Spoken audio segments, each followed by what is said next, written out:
BCGI 성경적 교회 성장연구소의 명성 목사입니다. 오늘은 그 사랑교회 고상섭 목사님 모셨습니다. 목사님 안녕하세요.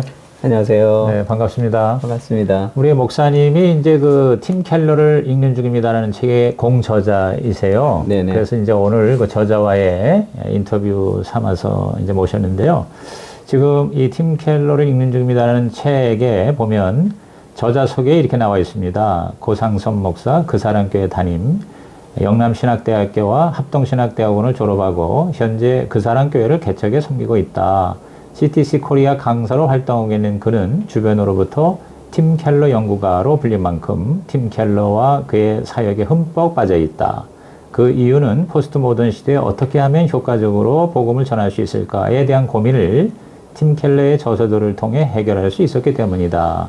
이제 그는 가장 귀한 복음을 도시와 문화 속에 상황화하는 것을 소명으로 생각하고 한국교회의 GCM 복음 도시 운동을 소개하는 일에 매진하고 있다. 어떻게 본인 소개가 잘 되고 있는 것 같아요? 네, 과분한 소개죠. 예. 지금 그 사랑교회는 어디에 위치하고 있죠? 지금 사무실은 양재동에 있고요. 네. 주일은 대치동에 이제 건물을 좀 빌려서 그렇게 예배를 드리고 있습니다. 아, 그러면 예배 때마다 모여서 그 건물, 학원 건물을 사용하고 네네네.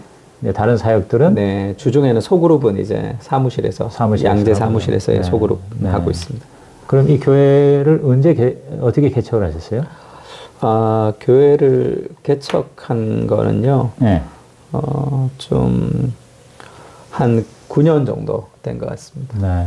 제가 언제 개척의 날짜도 잘 모르겠네요. 그래요.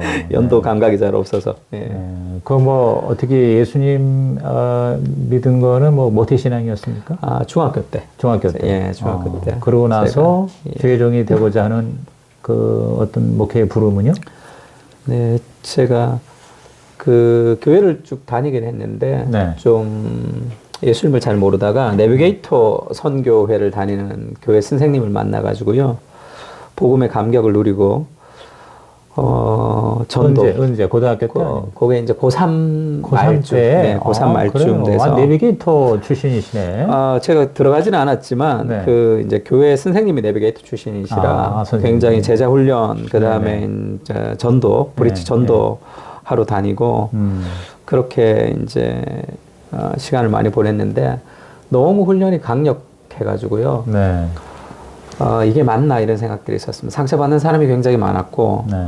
그 훈련에 들어오는 사람, 견디는 사람들은 특공대가 되는데 그렇지 않은 사람들이 상처를 많이 받는 걸 보면서 네. 좀 갈등은 좀 있었어요. 이게 맞나 이런 생각이 있었는데 저는 뭐 굉장히 순종적인 특공대 한 사람이었기 때문에 뭐 매일 전도하고 30명 전도하지 않으면 저녁에 뭐 식사 안 주고 그래서 고3인데 아니 이제 그 20살 돼서 고3 때 고3 말에 이제 그 리더를 만나가지고요. 네. 그렇게 이제 열심히 섬겼는데 하여튼 그것이 맞나 이런 생각들이 있었습니다. 그 리더분도 굉장히 성격이 강하셨고요. 네. 그래서 복음의 은혜는 있는데 굉장히 강한 사람, 독한 사람들만 자꾸 모이는 그렇게 되고요. 그리고 따로 개척을 하셨는데 제가 따라 나갔는데 거기도 좀 그런 면이 있었습니다. 저도 이제 제자 훈련을 다른 사람을 시킬 때 네. 굉장히 강하게 훈련을 시키고 사람은 점점 독해지고 그런 문제들이 있어서 제가 공장에서 물건 찍어내는 게 제자 훈련이 아니구나 해서 제자 훈련을 좀 포기하고 이제 신학교에 갔습니다. 신학교에 가서 이제 신학을 하고 있는데 그래도 이제 제가 그 내비게이터 SCL이나 DFD나 투세브나 이런 것들을 좀 많이 그 소그룹을 인도했기 때문에 신학교 안에서 성경 공부 모임이 있었습니다. 그 성경 공부 모임을 계속 하고 있었는데 히브리어를 공부하던 그런 계절학기였는데 공부를 잘하는 그런 전사님 한 분이 이제 새벽에 같이 공부하다가 이제 자기는 초등부 전도사님을 하는데 성적이 All A를 맞았어요. 신학교에서 All A를 맞았는데 저희가 신학교에서 이제 그 봄에는 헬라어를 했고 여름에 이제 히브리어를 했기 때문에 근데 이제 그분이 이제 저한테 이제 전사님 자기는 졸업할 때까지 올해를 맞을 수 있는데, 근데 교회 가면 초등부 애들이 다 잔다는 거예요. 그러면서 지금 공부를 열심히 하면 목회를 잘할 수 있습니까? 저한테 이제 그렇게 질문을 좀 하셨습니다. 그러면서 이제 제가 인도하는 성경공부 모임에 좀 들어오면 좋겠다 그런 얘기를 좀 했는데, 그 얘기를 들으면서 저도 이제 좀 힘들더라고요. 저랑 성경공부 한다고 목회를 잘할 수 있는 것도 아니고, 하나의 툴은 되겠지만, 그리고 신학교 공부를 열심히 한다고 목회를 또 잘하는 건 또 아니고, 그래서 저도 고민이 많고, 저도 목회 어떻게 해야 되는지 잘 모르겠고, 그리고 그런 사람들이 너무 많고, 그래서 제가 그때 이제 국제제자훈련원, 네. 그때 김명호 목사님에게 메일을 한번 보내가지고, 목사님 한번 만나고 싶다고. 그래서 이제 목사님을 한번 만났는데, 목사님이 그냥 일개 신학생의 메일을 잘 받아주셨어요. 와서 상담을 하시더니 한 분을 보내주신다 그랬어요. 소그룹 할 정도의 사람만 모으면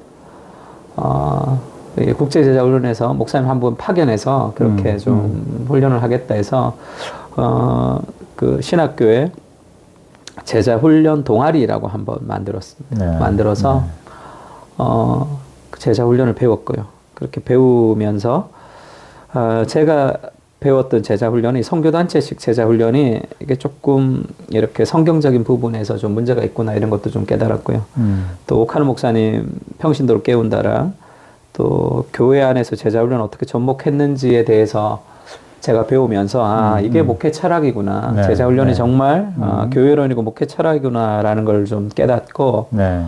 또 제가 국제제자훈련원에 가서 사역을 또 하게 됐고, 그러면서 이제 성경적인 목회 철학이 제자훈련이다라는 확신을 가지고 지금 또 개척을 하게 됐고요. 네.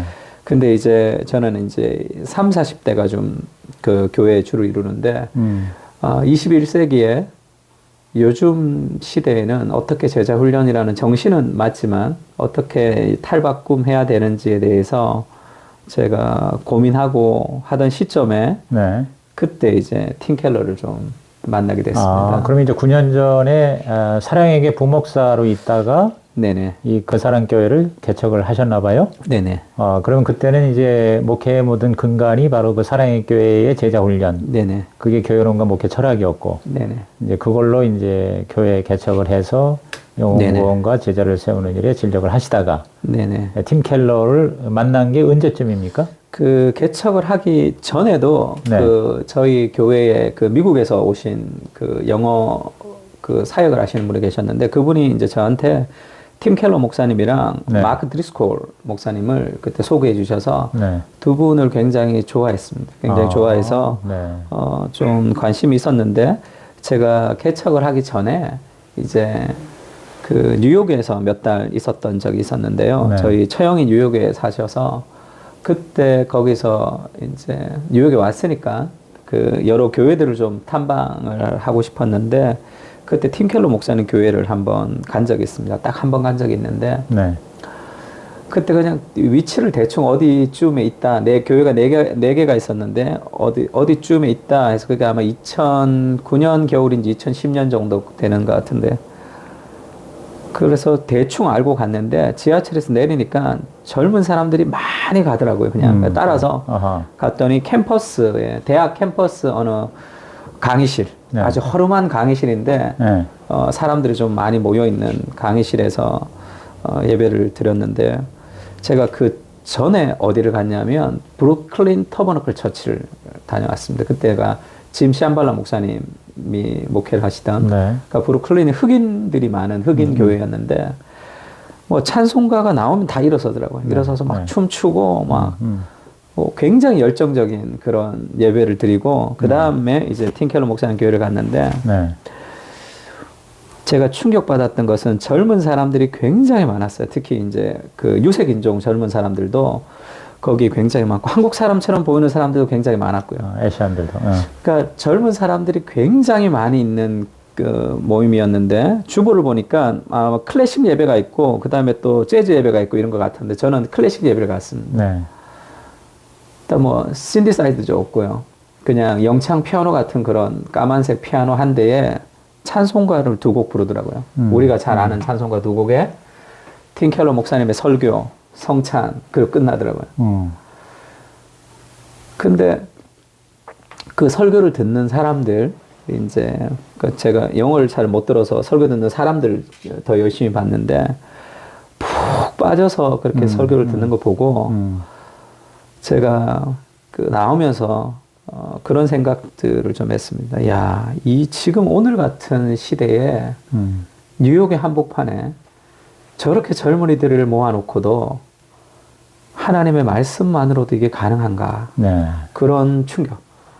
찬송가 두 곡 딱 불렀는데, 뭐 제가 터버너클하고는 완전히 다른, 거기는 뭐 온갖 CCM의 춤에 댄스에 그런 음악적인 세션도 있었는데, 뭐 다른 예배실에 가면 어떤지 모르겠지만 제가 갔던 곳에는 그랬습니다. 그래서 틴켈러 목사님에 대해서 더 이제 관심이 많았고 또 개척을 좀 생각하게 될 때 되겠군, 아무것도 없어도 좀 이렇게 좀 개척이 되겠구나, 이런 좀 희망을 좀 배웠고요. 그러니까 개척하기 전부터 틴켈러 목사님의 네, 현장까지 네. 가서 보고 오셨네요. 네네. 그러면 그게 이제 목사님의 그 개척 목회에 그 네네. 틴켈러의 교회론이나 목회 철학이 네네. 기존에 알고 있던 내비게이터라든가 아니면 오카는 목사님의 이제 제자 훈련 사역, 네네. 이거하고 어떻게 처음부터 그렇게 좀 매칭되거나 또는 조합이 되거나 그렇게 해서 시작했습니까? 네, 처음에 이제 아니면 틴켈러, 본격적인 팀 켈러 매니아가 된 거가 좀 그 이후입니까? 그거는 이제 그때 네. 갔다 올 때 그 네. 전에 이제 책이 한 권 번역이 됐었는데 한국에서도요. 네. 그 베가북스에서 번역된 그 틴켈러의 원래 그 리즌 포갓이라는 유명한 책이 있는데 그게 살아있는 신이라는 제목으로 이렇게 번역이 됐었습니다. 됐어요. 네. 기독교 변증서 같이 번역이 됐는데 네. 그 책이 정말 좋았고요. 네. 앞으로의 포스트 모던 시대에는 복음을 선포하는 것보다 우선시 되어야 되는 것이 복음을 이제는 적대시하는 사람들의 생각의 모순을 먼저 드러내주는 것. 그런 변증의 방식이 굉장히 중요하다는 생각이 좀 들었고요. 제가 신학교에서도 반틸의 변증학을 좀 배우면서 그게 굉장히 흥미가 있었는데 그게 목회 현장에서 가능할까? 그러니까 반틸도 그렇고 반틸을 좋아하는 사람들은 좀 이렇게 사나운 그런 경향이 있더라고요. 좀 이슈에 대해서 파이터처럼 이렇게 싸우는 느낌이 좀 있어서 그건 성향상 저랑 좀 맞지 않아서 네. 그랬는데 틴켈러는 반틸의 그 전제주의 변증을 자기의 방식으로 아주 잘 소화해서 네. 복음을 전하는 그런 상황화가 이제 너무 마음에 들었고요. 굉장히 온유하고 겸손한 방법. 네네네. 설득하는 맞습니다. 자세로. 오케이. 네네. 예. 그게 너무 마음에 들었고, 네. 그리고 이제 아까 우리 많은 사람들이 이제 그 우상에 대해서 많이 이제 그 틴켈러에 대해서 얘기하는데 거짓 신들의 세상이라고 지금은 내가 만든 신이라고 이제 도란노에서 다시 번역이 됐는데 네. 거짓 신들의 세상이라고 그 책에서 이제 틴켈러가 죄를 지적할 때, 그러니까 뉴욕에서 이제 젊은이들에게 죄를 얘기하니까 네. 사람들이 이제 막 경기를 일으킬 정도로 싫어하니까 네.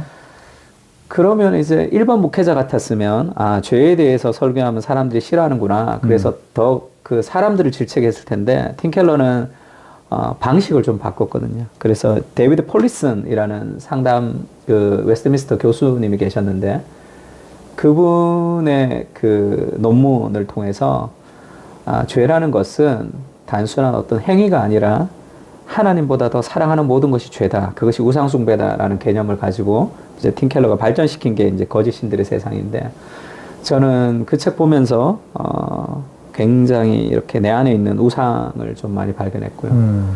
또 사람들에게 설교를 할 때도 죄에 대해서 지적을 하면 특정한 행위에 대해서만 회개하지 동기에 대해서 회개하지 않고 또 그런 특정한 행위를 하지 않은 사람들은 또 의로움을 쌓을 수 있으니까 그러니까 가족을 사랑하는 것은 좋은 거지만 하나님보다 가족을 더 사랑하면 그것이 죄가 되고 또 그 어거스틴이 이제 죄를 이제 disordered love, 그러니까 순서가 바뀐 사랑이라고 얘기했는데, 그러니까 하나님을 가장 사랑하면 나머지를 다 누릴 수 있지만 하나님을 사랑하지 않고 다른 것을 하나님보다 더 사랑하면 그것이 우리를 노예로 삼아서 그것이 내가 믿는 하나님이 된다. 그런 개념으로 이제 책이 나왔는데, 그래서 내 안에 있는 많은 우상들도 많이 좀 돌아보게 됐고요. 네. 그 다음에 그렇게 이제 설교를 하니까 훨씬 더 그 뉴욕과 한국이 차이가 있지만 네. 훨씬 더 젊은 사람들에게 그렇게 자기를 이제 회개하는 그런 일들이 좀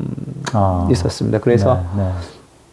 아까도 목사님 그 목회에 이제 어떻게 적용을 했냐는 네네. 말씀을 하셨는데, 그러니까 그걸 보면서 제가 그 내비게이터에 있으면서 하여튼 선교단체에 있으면서 또 선교단체가 다 뭐 그런 건 아니지만 제가 배웠던 그 리더한테서는 훈련으로 모든 것이 된다고 그렇게 배웠습니다. 그래서 책도 제가 리로이 아임스의 제자 삼는 사역의 기술 같은 책들, 그 다음에 월트 핸드릭스 훈련으로 되는 제자, 이런 책들을 읽으면서 계속 사람들을 훈련시키는 것으로 이제 변화가 된다고 생각했는데, 그게 이제 제가 오카노 목사님 만나면서, 오카노 목사님은 이제 참된 제자는 인격적 의탁, 전적 의탁, 그 다음에 섬기는 종, 그 다음에 이제 복음의 증인이 된다, 이렇게 말씀하셨거든요. 그거를 인격적 의탁은 하나님과의 관계고, 섬기는 종이 이제 교회와의 관계고, 복음의 증인이 세상과의 관계라고도 이해할 수도 있겠지만, 네.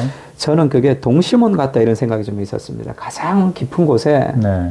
하나님을 향한 인격적 의탁이 있고, 네. 그것이 섬기는 삶과 복음의 증인으로 이렇게 확장돼 가는 개념으로 생각을 했는데, 네. 목사님이 제자 훈련에서 제일 중요한 게 그 인격적 의탁의 관계. 그게 안 되면 제자 훈련은 실패한다, 이렇게 말씀하셨거든요. 네네. 근데 제가 그 선교단체 훈련을 하면서 늘 고민했던 것이, 훈련은 강한데 왜 사람은 좀 더 독해지는지, 성격적으로도 독해지고, 그런 것이 좀 고민이었는데, 이제 오카노 목사님 만나면서, 자기 부인, 자기가 깨어지지 않는 모든 훈련은 사람을 교만하게 한다는 것을 좀 알았습니다. 그래서 제자 훈련을 잘 받은 사람들 중에도 교회를 이제 깨는 사람도 있고, 교회를 세우는 사람도 있는데, 그게 훈련의 문제가 아니라 훈련을 통해서 얼마나 자기가 깨어졌는지, 자기 부인이 핵심이구나라는 것을 제가 네. 많이 좀 깨달았고요. 근데 그것을 이제 어떻게 해야 되는지에 대한 고민이 좀 있었는데, 제가 팀 켈러 목사님을 만나면서 훈련이 사람을 변화시키는 것이 아니고 은혜가 사람을 변화시키는 것인데, 네. 그러면 훈련이라는 것은 은혜를 받을 수 있는 통로라는 그런 개념들을 더 명확하게 알게 됐습니다. 그래서 네.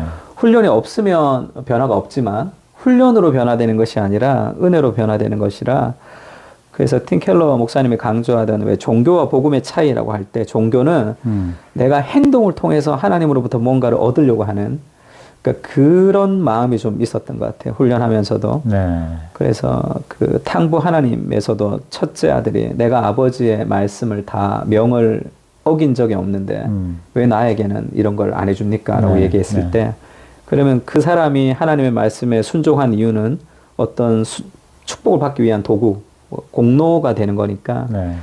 근데 이제 은혜의 반응으로서의 순종이 있는 것이니까, 그 순서가 좀 바로 세워져야 된다는 것을 좀 알았습니다. 그래서 은혜가 사람을 변화시키는 것은 알았지만, 그래도 이제 훈련을 하면서는 그 이제 조금 율법적으로 행위를 중심으로 좀 했던 것 같은데, 복음이라는 은혜를 더 강조해야지 자연스럽게 성화의 과정, 자연스럽게 은혜의 과정으로 가는 게 맞다, 그런 생각이 좀 들었고요. 네. 그래서 일단 팀 켈러 목사님을 통해서 제일 많이 바뀐 거는 한마디로 표현하면 관대함이라 그럴까요? 관대함. 그전에는 예배 늦으면 안 돼요.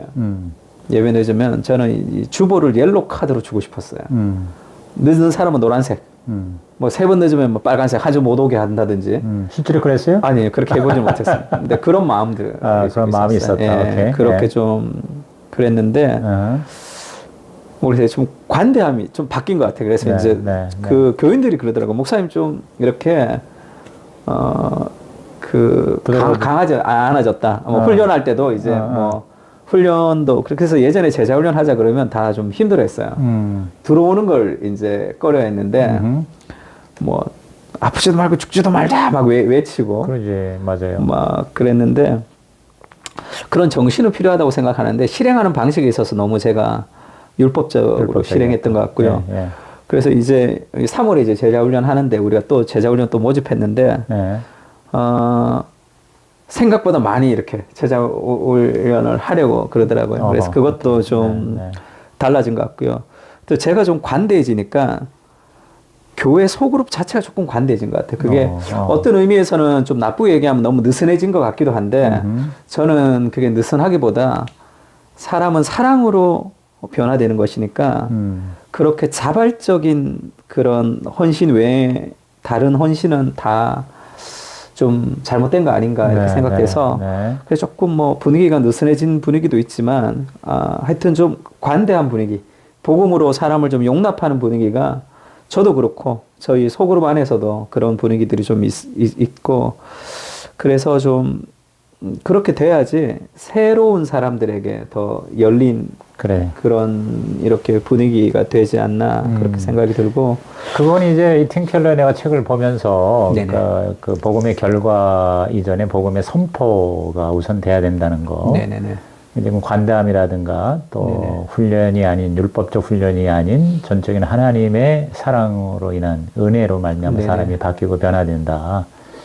그러니까 좀 더 복음을 확실하게 풍성하게 깨닫고 이해하고 또 누리고 사는 이제 그런 쪽으로 그러니까 그게 이제 굉장한 매력이 됐던 것 같아요. 맞습니다. 그리고 특별히 우리가 이제 막 성령 충만하고 예수 잘 믿으면은 세상에 대해서 굉장히 그 뭐라 그럴까 투쟁적인 세상은 다 이건 다 악하다는 그런 반문화적인 요소가 굉장히 강한데 저는 팀 켈러가 우리가 사는 이 도시를 사랑하고 감사하고 그리고 교회를 세운다 또는 교회를 부흥시킨다 보다도 도시를 변화시킨다. 그런 관점은 굉장히 제가 볼 때는 이 팀 켈러의 가장 그 유익한 가치라고 생각을 해요.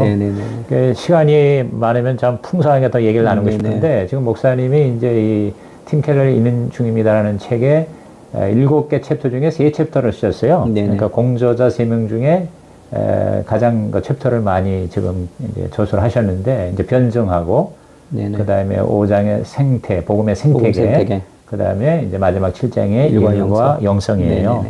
그러니까 지금 말한 내용들이 또 굉장히 여기 연결이 되는 것 같아요. 그러니까 이제 이 저자들이 이제 자기가 특별히 더 관심 있고 또 자기에게 더 매력적인 거를 이렇게 주제로 또 삼아서 하신 것 같아. 그러면 이 책을 통해서 뭐가 가장 우리 독자 입장에서 뭐가 가장 중요하다.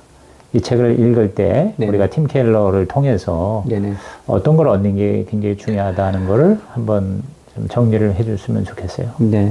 그 평신도들이 이제 팀 켈러를 읽고 할 때는 저는 그 팀 켈러의 제일 큰 강점이라고 하는 것은 상황화라고 생각하고 상황화. 그래서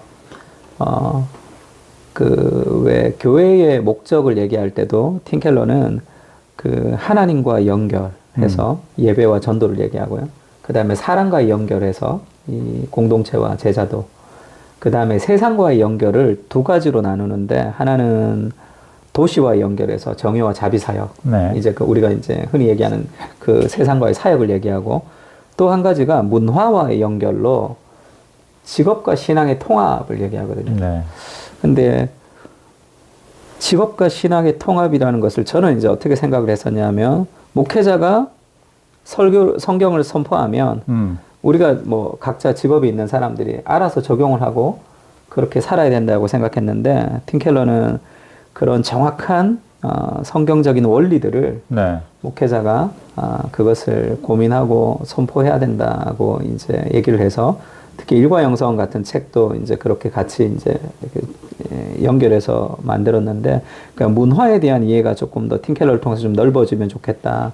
그 센터 처치에도 4가지 문화관을 나오는데 그 4가지 문화관의 장점과 단점들을 다 이야기하거든요. 그래서 우리가 세상 속에 사니까 그 복음을 가지고 우리가 세상을 살 때 복음만 아는 것이 아니라 시대 문화, 이게 그걸 문화 내러티브라고 그렇게 얘기하는데 문화 속에서 흐르는 문화의 정신을 좀 이해해서 그 세계 속에서 복음을 어떻게 이제 접목하며 살아가야 될 것인가라는 그런 부분들에 있어서 좀 팀 켈러를 통해서 우리 그 세상을 살아가는 평신도들이 같이 좀 눈을 열고 문화에 대한 책들 또 이제 결혼에 대한 책들 그런 것들을 조금 더 관심을 기울이면서 좀 책을 읽고 공부하면 좋겠다는 생각이 좀 들고요. 네. 목사님들에게는 저는 그 세드백 교회 리고렌 목사님도 왜 교회를 목적을 얘기할 때 이제 이거 5M이라고 네. 그러죠. 그것을 이제 예배, 그 다음에 교제,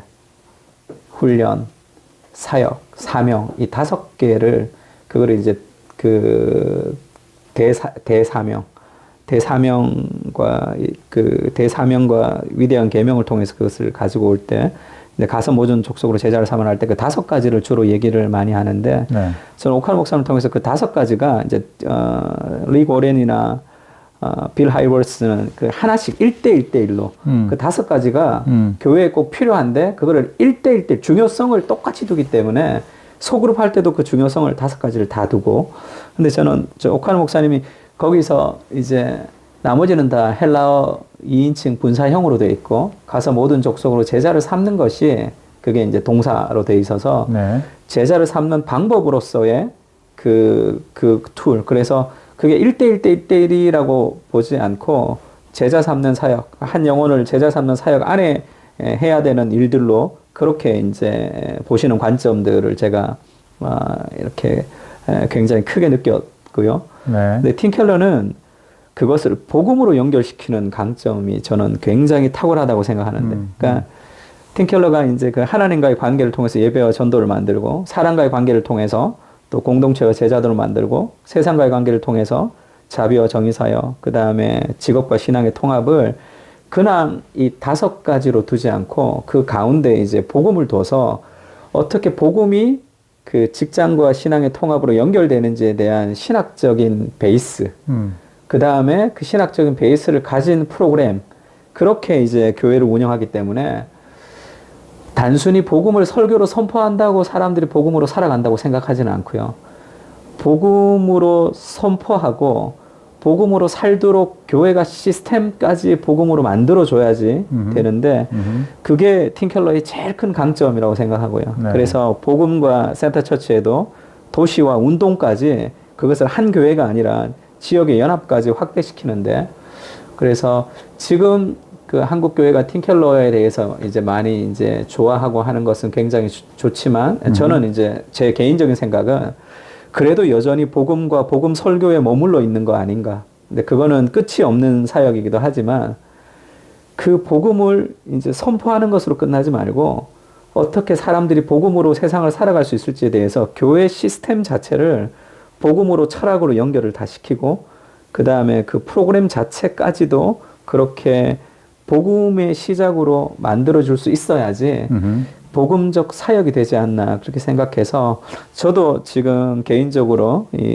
제자훈련도 하고 하지만 그 안에서도 이제 뭐 좀 비어 있는 부분들 직장과 신앙의 통합이라든지 문화관이라든지 그것을 이제 어떻게 교회에 접목할 수 있을지 먼저 제가 지금 계속 공부를 하고 있는 중입니다. 네. 그래서 지금 말한 그런 내용들이 이제 팀 켈러의 지난 한 30년 가까운 사역 그리고 또 그의 제자들이 퍼뜨리는 이런 어떤 교회 개척 운동을 통해서 검증된 것들이 지금 실제로 그것들이 실제로 이렇게 적용이 되고 네네. 그 다음에 실행이 되고 있지 않겠어요? 네네. 그러니까 이제 그게 또 그 미국이라는 또 뉴욕이라는 네네네. 그런 또 지역의 문화하고 우리하고는 또 다르니까 네네네.